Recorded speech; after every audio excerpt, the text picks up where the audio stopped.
Iara-ivavaka sika rehetra toko midera mankalaza manome voninahitra anao zay ry Jesosy tompony fiainanay. Ianao ilay Andriamanitra velona, mizara ny fahatsaranao sy ny fahavelomanao anay amin'ity andro ity zay Jesosy.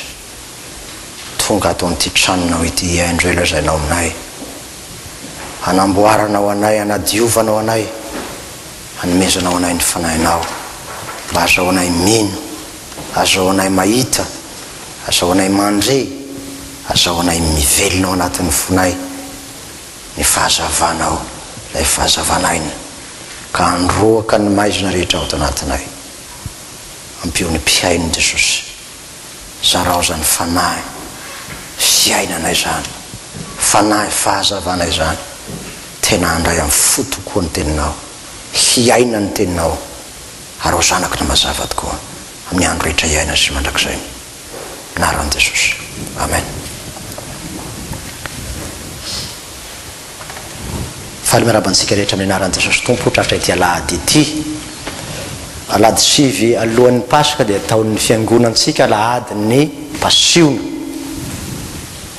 Dina moa ny alahady ny Pasiona, ny bantsina ny azo fijalian'ny Kristy amin'ny fibebahana ny mino, Passion du Christ moa izy amin'ny teny frantsay.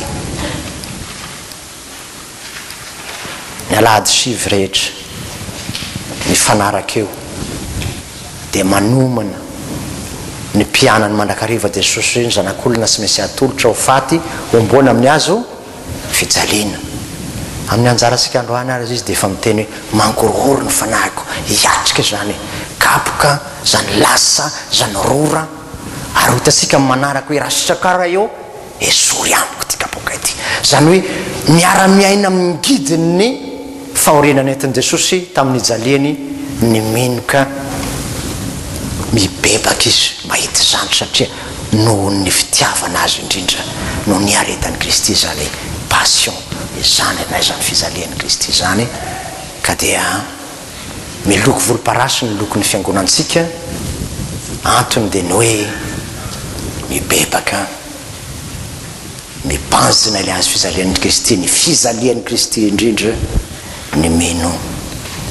Zay zany ny alahadin'ny Pasiona zay resana fo. Lava dia lava raha azavaina ny alahadin'ny Pasiona, fa dia zay no amin'ny tinasika azy mibanjina ny fijalian'i Kristy hatraminy nahafatesany teo amin'ny azo fijaliana ny mino. Ao amin'ny tahakandray dia tsy zay fa mifaly ny mino fa nandresy Jesosy, teraka ny filazantsara hoy ny ira 3:30 tondraka ny fifaliana, andro ny fitomanena nefa mody pasaka tsara, miavaka tsara misy ny taom-piangonana eo amin'ny fiangonantsika. Asainy ny tompo isika amin'ny alalan'ny alahadin'ny Pasiona sivy, tena ahita ny alaliny, ny sakany, ny ahavony, ny profondeur, ny longueur, ny largeur, ny hauteur, zany hoe inona ny aretan'i Kristy noho ny fitiavana. Samy andinika zany tsiraray avy amin'ny fofeny fahendrena sy fibebahana marina. Jaona 2:12 ny ten'Andriamanitra anjarasika, ny 5:30 ka hatramin'ny 7:70. Jaona 5:30 andininy, Jaona 2:20 ny 5:30 ka hatramin'ny 7:70. Rehefa hita dia tozao mivaky ny teny amin'ny anaran'i Jesosy Tompo. Dia hoy Jesosy taminy, mbola kely ihany ny toerany mazava ao aminareo, mandehana raha mbola manana ny mazava ianareo mba tsy hahatratra anareo ny maizina. Fa izay mandeha amin'ny maizina dia tsy mahalala izay alehany. Raha mbola manana ny mazava ianareo dia mino ny mazava mba ho tonga zanaky ny mazava. Rehefa nilazany Jesosy dia dia niala izy ka niely azy.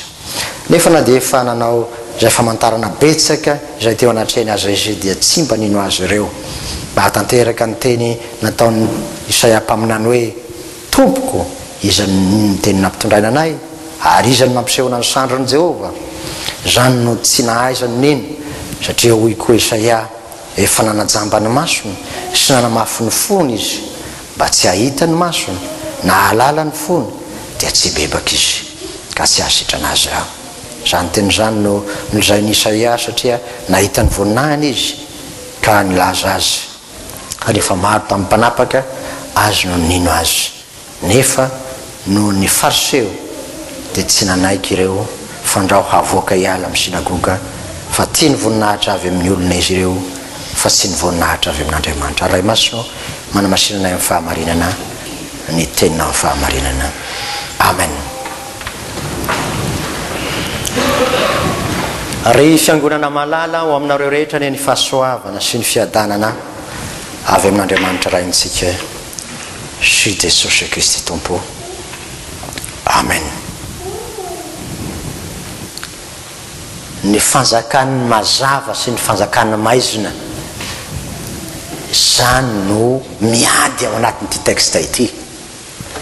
Ny zanaky ny maizina sy ny zanaky ny mazava koa dia tena tsy miray sainy ireo no omeny ny tompo antsika amin'ity fianarana ity dia ny tenin'Andriamanitra zay ianarana isan'andro moa izany. Hojeresika ny contexte na ny teny eo alohan'ity raha manomboka hatrany amin'ny toko voalohany isika amin'ity Jaona toko 2:20 ity dia tena sindrian'i Jesosy ny hoe ny zanak'olona tsy maintsy atolotra atanany mpanota ho vonoina ho faty. Ary eo ambony kely eo ary izy dia lazainy hoe mangorohoro ny fanahiko. Araka nefa nanambaratsika raha teo Getsemane ary tsy vitany nangorohoro fa tena hitany sahady ny angidiny sy ny avesatry ny zany ka nilazany hoe raha eo raha sitrakao sora amiko ty kapoka mangidy ity kanefa aoka tsy sitrapoko aneno atao fa ny anao. Tafiditra ao anatin'ny perikopa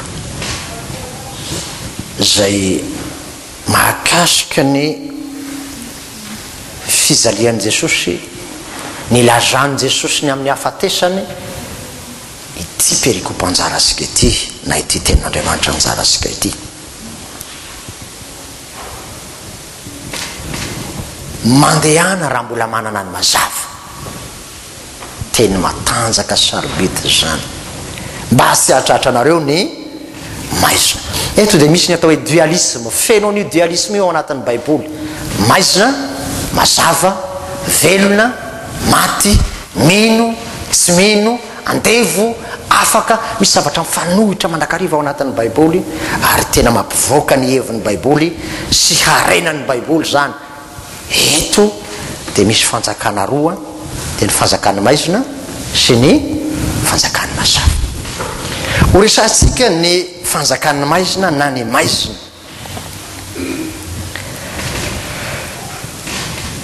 Misy mpanjakany ao, misy sefony ao. Haitsika tsara fa ny devoly Belzebub alohany Demnia no atao hoe rainy maizina.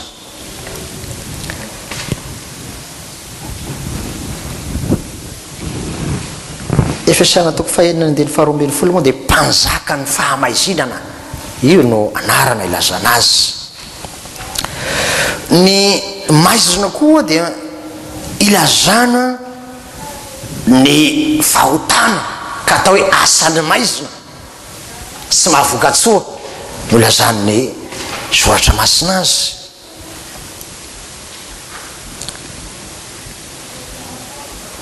Ny maizina koa dia anambarana ny fahafatesana zay tsy misy fiainana dia maizina no ilazany soratra masina azy.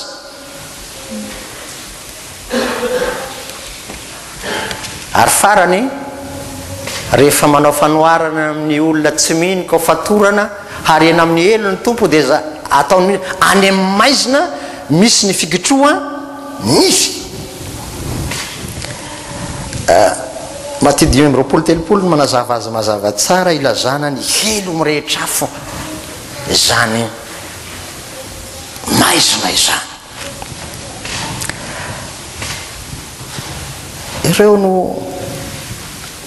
ampitandreman Jesosy hoe mbola manana ny mazava ianareo miala amin'io maizina io izay tsy mino izay tsy mandray ny mazava dia atao hoe zanaky ny maizina izy ary zanaky ny devoly raha mitezitra ny amin'ny fariseo Jesosy dia hoe ianareo zanaky ny devoly zay raha ianareo menarana moa ny lazany Jesosy an'io koa menarana taranaky ny menarana lazan'ny fariseo sy ny sadoseo izay tsy nino azy ka lazany hoe maizina na zanaky ny maizina raha izay ny maizina dia inona kosa ny mazava ny mazava dia tsy hafa fa ny voninahitry Jehova raha nisy ain'Polo dia mazava ny lazany azy mitsangana miazava fa tonga ny fahazavanao indro miaizina manarina ny tany ary azy pity manarina ny firenena famonao kosa no iposahany mazava iposahany voninahitry Jehova Andriamanitra tena n'ilay mazava Jesosy amin'ny jaona 8:20 dia azavainy tsara fa ny mazava dia tsy hafa fa izy tenany ka hoy Jesosy izao no fahazavana izao tontolo izao izay manaraka tsy mba andeha amin'ny maizina fa hanana ny fahazavanaina Jesosy ilay mazava avana ny mazava eto tsy ty ziro ity tsy io ny mazava tsy ny ampola ny mazava tsy ny masoandro ny mazava eto raha Andriamanitra no lazaina hoe mazava raha Jesosy no lazaina hoe mazava dia mazava ny andinin'ny farany ty zaona 8:20 andininy faharoa 2:20 ty hoe tsy andeha amin'ny maizina fa hanana ny fahazava naina lumière de vie zany hoe lay aina netiny Jesosy mitsangana amin'ny maty misy no fahazavana mandresy ny devoly mandresy ny fahotana zay maizina mandresy ny asa ratsy rehetra mandresy ny helo amin'izay ny mazava dia tsy hafa fa lay Jesosy mitsangana amin'ny maty misy mandrava ny asan'ny maizina rehetra sy ny fanjaka ny maizina rehetra eo no tanjaky ny perikopon-jaratsika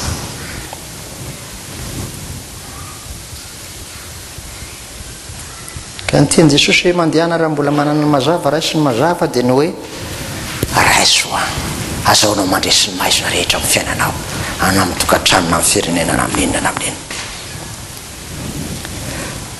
holaza tamin'isika lalahady teo ny tenin'Andriamanitra izay fanilo ny tongotra sy fanazavana ny lalana ka ny tenin'Andriamanitra ny mampazava azy tsy mbola ity koa fa io tenin'Andriamanitra io ny Efesianina 4:9 dia io no sabatry ny fanahy mandresy ny fanahy rasany amin'ny rivotra ny asany izay mandevona ny fahafatesana ao anatin'ny fo fahafatesana any amin'ny elo mandrakizay ny asany fahavalo resen'ny tenin'Andriamanitra io no mampahazava ny tenin'Andriamanitra fa ivelana izy tsy mazava fa raha tenin'Andriamanitra mijanonao baiboly tsy mazava io fa ny mampahazava azy dia ny puissance de la parole mandrava ny herin'ny maizina rehetra io no tena herin'ny tenin'Andriamanitra fa raha ny tenin'Andriamanitra mijanona ivelany tsy mazava io ny baiboly tsy mazava io indraindray fanao ny kristiana rehefa matsy salama dia miondana nyty izy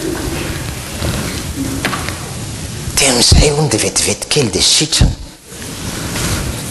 raha tsy miditra ao anatin'ny fonao Martin Luther dia mampianatra hoe mizara roa ny baiboly misy ny baiboly ivelany misy ny baiboly ao anatin'ny fo aiza amin'io fa raha ty ivelany ty ihany miankinanao ka tsy ao anaty ilay baiboly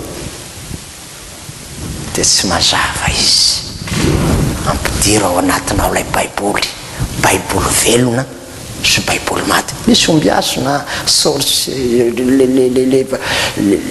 le olona mpanao odigasy dia mampiasa baiboly izy voyante mampiasa baiboly izy everinao fa mazava zany tsy mazava ny franc-maçon dia atao mivavahady dia tinganina amin'ny baiboly mba mivaoka tsara ny tanjaky ny asan'ny maizina azo ampiasain'ny devoly koa ity raha naka fanahin'i Jesosy ny devoly dia tsy misy afa-tsy tenin'Andriamanitra no entin'eto fa zay ampianarina anao androany ny tenin'Andriamanitra velona, parole vivante, puissante, mandresy ny devoly, mandresy ny fahotana, mandresy ny elo mandrakizay. Io no atao hoe mazava fanilo ka ahitana ny fiainana mazava. Ny mazava dia tsy hafa-fanahin'Andriamanitra velona. Raha mbola aizy no tambonin'ny lalina hoe Genesis toko faharoa, toko voalohany andininy faharoa, dia ny fanahin' Jehova no nanome fahazavana, nanome aina ny natiora. Ny rasika moa dia efa aitsika tsara ny rasivy zato ry fanahim-panazava ny andrandranao zahay mandrava ny herin'ny fanahin'Andriamanitra no mandrava ny herin'ny Satana, mandrava ny herin'ny tsy finoana zay mahatonga ny fo ho vato. Ary ny olona mandray zany mazava zany dia zanaky ny mazava.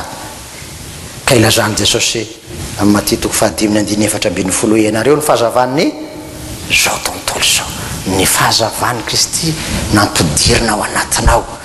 Inona ny dikany? Ilay voninahitr'Andriamanitra lazay n'Isaia 90 ampitoerina amin'ny fonao, amin'ny fiainanao, amin'ny tokantranonao. Ilay Jesosy fahazavana nitsangana tamin'ny maty, nandresy ny fahafatesana, ampidirina ao anatinao ka mandresy ny fahotana, mandresy ny elo, mandresy ny asan'ny maizra rehetra amin'ny fiainanao. Io mahazanaky mazava. Ny tenin'Andriamanitra zay sabatry ny fanahy tsy teny ivelany ihany fa tena baiboly velona ao anaty, ka manana ny puissance, manana ny autorité. Rehefa namaky teny Jesosy teo amin'ny tempoly dia hoy izy ny fariseo hoe tena misy fahefana ny teny. Io lay mazava, lay fahefan'ny teny mandrodana ny fahazakan'ny mazava ao anaty. Ary hitasika amin'ny perikopasika eto fa rehefa nitory sy nanao fahagagana Jesosy dia tsy nino ny olona toy ny tamin'ny andro ny Isaia hoe iza ny nino ny teny nampitondraina anay.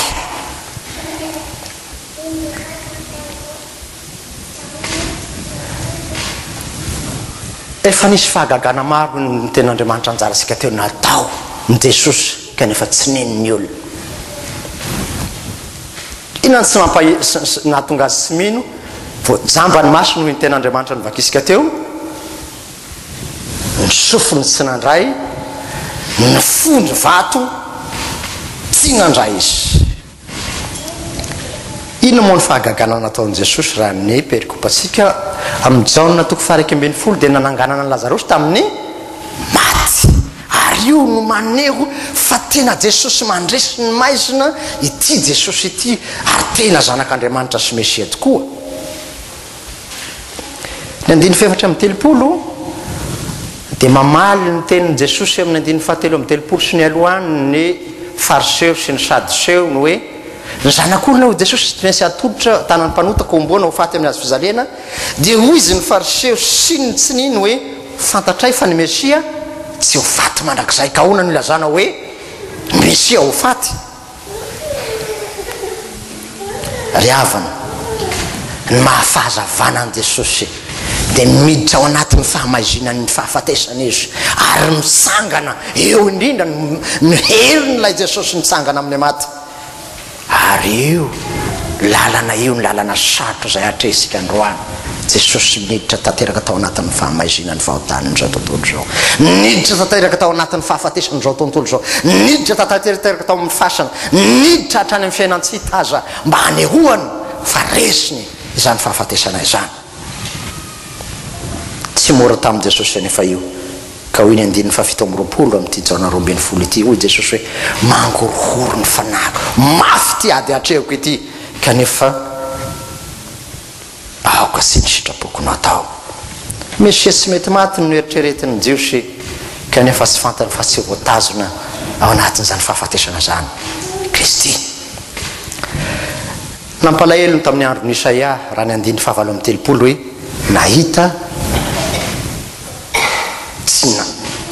jamba ny masony tsy nahita, ny sofiny arak'izany tsy nandre, ny fony vato ka dia tsy sitrany izy satria tsy nibebaka hoy Jehova. Zay ny ten'Andriamanitra nivakisika teo.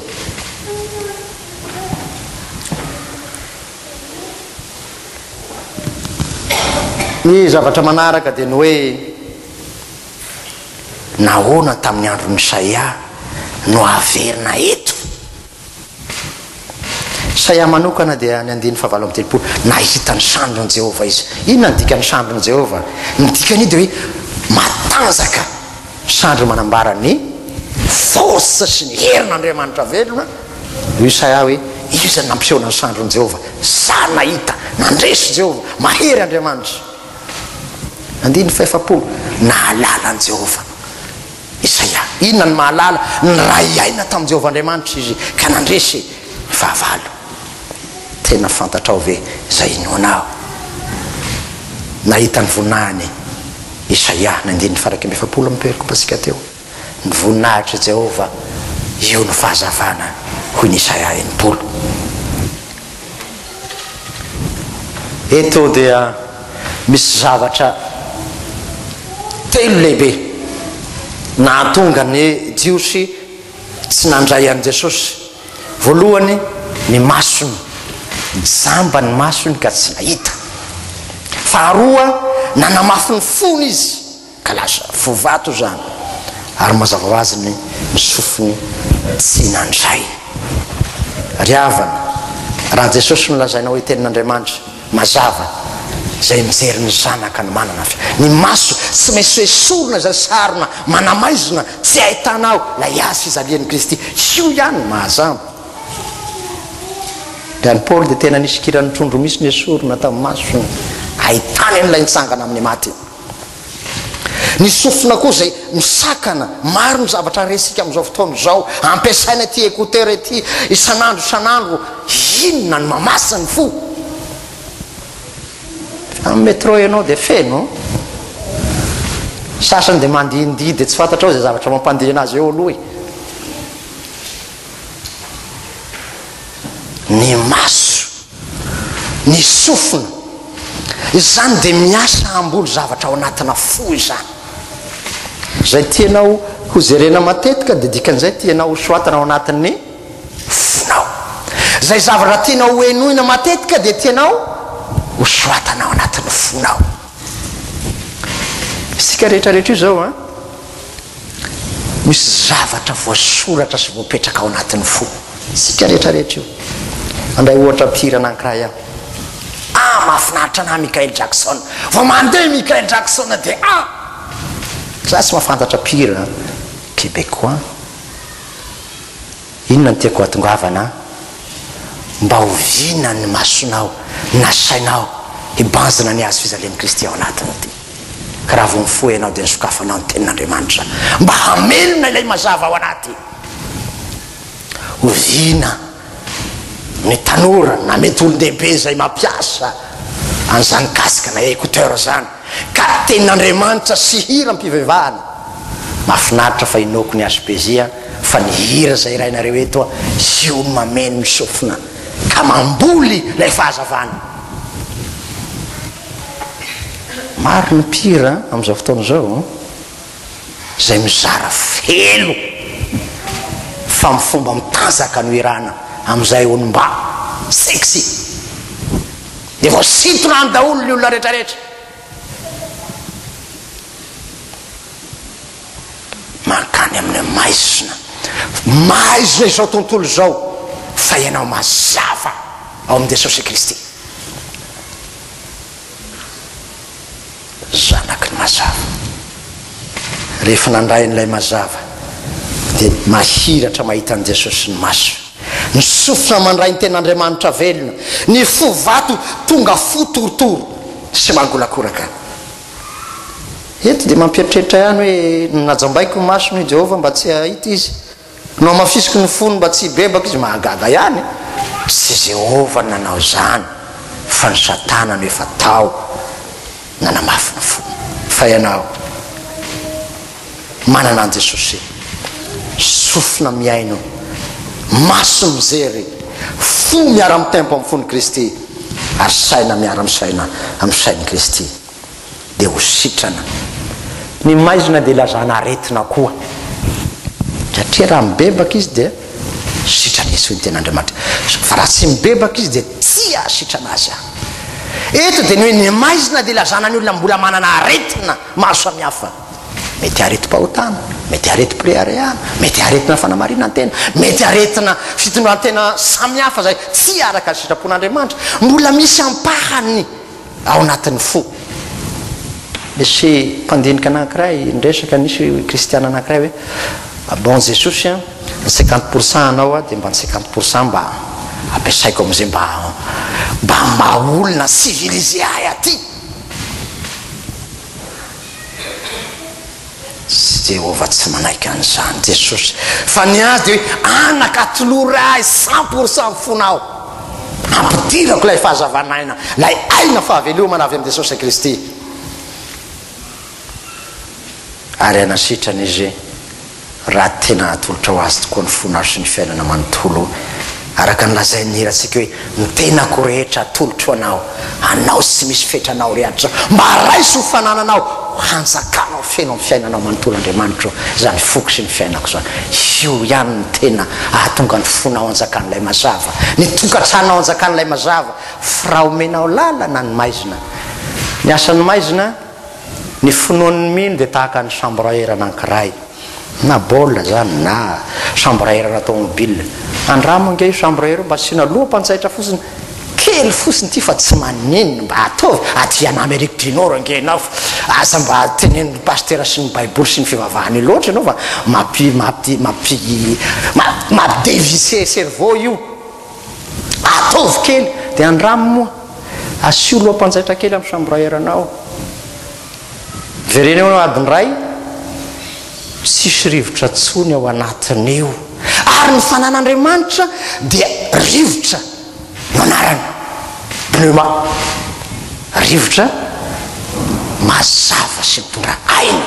Aza vela hisy na dia loham-panjaitra aza hiditra ao anatin'ny fiainana ao anatinao. Zany ny tian'ny ten'Andriamanitra ho zaraina, ary zany nahatonga an Jehovahandriamanitra amin'ny tantara faharoa toko fahafito ny andiny fefatra ambin'ny folo hoe raha ny oloko izay nantsoina amin'ny anara no avy hivavaka any ery-tena hiala amin'ny rasy fanaony dia hihaino any an-danidrako anasitrana ny fony, ny masony, ny vavany, ny fiainany manontolo, sitrana tena mazava ary manana ny voninahitr'Andriamanitra. Anarana vaovao momena antsika androany, zanaky ny mazava ianao. Voaka veto ianao dia mba asion'izay miprenonao ao anatin'ny fonao a. Ohatra ny anahy manokana zao, pasteur Petera Toloantenana, zanaky ny mazava. Zay no soatako anatin'ny fo, tsy avelako zay ampidiriny écouteur tsy ara-dalàna, na zay reny masoko, na amin'ny télé zany, na eny an-dalana zany, na métro zany, fa zao ihany ny fantatro. Zanaky ny mazava, zay ny prénom omen'Andriamanitra ahy androany. Ao anatin'ny foko zany, fa tsy ivelany, satria ao anatin'ny foko lay mazava dia ny teniny. Ao anatin'ny foko lay Jesosy mitsangana amin'ny maty tena mazava, ka zaoko mandresy ny fahafatesana sy ny fahavalo rehetra. Ao anatiko lay fanan'Andriamanitra zay manazava ny foko sy ny fiainako, manazava ny tokantranoko. Eny manazava izao tontolo, ianao no irahin'i Jesosy izara izany mazava zany amin'ny Québécois. Tsy mora ny zarana mazava. Vao jerenao moatra an'izao ny olona ty rehefa sasametatra ny distance dia hoe anao agression ty, fa izao no lazaiko anao, na dia asiana elanelana tahaka zany aza tsy fandraisanao aman'olona ny fahazavana, dia zao hitan'ny olona io na dia tsy miteny azy ianao. Ohatra minuit sika to vinina daholo io ampola rehetrarehetra io, 12 alina maizina tampotampoka eo, nisy nameno interrupteur ny rehetra izy manontolo, afaka migafy aty ve ny maizina hoe tsy aly zay na ampola 700 ampidirinareo aty, afaka manao an'izany ve ny maizina?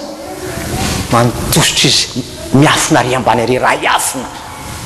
Ianao koa mazava ianao. Nisy kristiana anankiray tafaresaka tamiko teto riavana, rehefa nahita azy mitsiky foana, faly foana ao anatin'ny fiasana le mpampiasa azy québécoise, dia nanontany anazy hoe fa inona loatra ny secret-ny fiainanao no faly foana, na hiver faly ianao, automne faly ianao, printemps faly ianao, ary tsy mba nahitanao hoe malika endrika zany a? dia hoy ilay fanompon'andriamanitra manana Jesosy mampifaly any mandrakariva. Dia hoe ny Filipiana zay iainantsika isan'andro hoe mifalia mandrakariva ao amin'ny tompo. Ny mazava dia hita amin'ny endriky ny olona manana an Jesosy, miramiran-dava izy, mifaly lalandava izy, fa ny olona tsy manana an Jesosy sady agresifa no agresivo. Fa lay manana an Jesosy mora fohy indrindra, na inona situation, na inona contexte, na inona zavatra misy aminy, mizara ny fifalian'i Jesosy. Filazantsara zay. Na 1 mètre ny distance, na 20 mètre ny distance, na 10 mètre, na 1 centimètre, mizara fahazavana ianao. Manomboka amin'ny tanora ny olon-dehibe niantitra koa ny irin'ny tompo aminao, dia tsy mba ho lain-jiro manentona ianao. Zay filazan'ny soratra masina. Ny jiro pétrole Madagasikara dia misy setroka be, sady mainty ny orona ka tratrany problème ny appareil respiratoire ka manetroka ao anatin'ny fiarahamonina. Everinao anazy hoe mazava kanzo, tsy mazava izy fa mampiditra cancer du poumon. Misy kristiana tahaka zany tsy anao zany, fa anao lay tena mazava ianao, lay tena mazava ianao, satria Jesosy nao anatinao, ka tsy mahatonga ny mpiaramonina aminao sy ny mpiarabelona aminao ho tratra ny aretina hafa noho ny fahazavana hafahafa mifangaro loto, fa ianao lay tena mazava, pur, sans tache, ni ride, ni souillure. Filazan'ny Martin Luther azy fa tena Jesosy lay fahazavanaina no manjaka ny fiainanao, ka hitany olona manodidina aminao zany, ka na ivera aza ny andro dia zao ihany ny hita amin'ny endrikao, endrika falifaly miramirana, ka zay miaona aminao na dia olona reraka sy sasatra aza mitsangana mahery mifaly izy. Vonahitra ao n'Andriamanitra izay miteny izany vavaka isika. Andriamanitra sarotra aminay ny